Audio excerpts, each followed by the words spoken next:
13 buah hospital. Cuba bayangkan masa yang bersama ini, dan untuk mengosongkan hospital tu dan beralih ke tempat lain.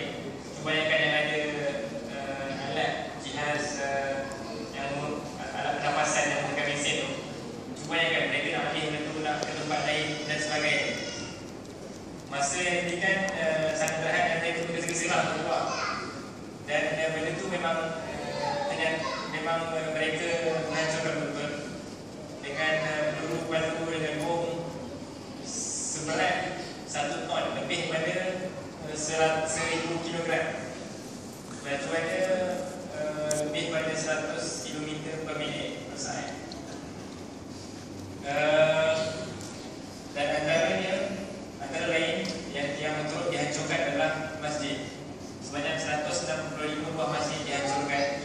Cuma yang kan, masjid atau hospital yang tak mampu beri apa-apa kesan kepada mereka. Masjid merupakan tempat solat, tempat orang Islam berkumpul. Adakah masjid yang mampu beri kesan mereka? Tak. Masjid ni tak mampu untuk menyerang mereka. Tapi masjid, hospital boleh. Tempat-tempat ini dijadikan sasaran oleh Yahudi untuk menyerang masjid, hospital. Juga ke sekolah. Sebanyak 60 buah masjid dihancurkan secara terus. Mereka tak mampu untuk kita nak solat, mampu untuk ruang-ruang untuk memberi tiap semua. Dan masjid-masjid yang lain yang baki pada 165 dihancurkan melalui bom juga oleh peluruhan mereka. Dan sebanyak 64 buah tadi yang rancak terus. Dan baki itu mampu untuk mereka solat lagi, cuma struktur dia tak tegak.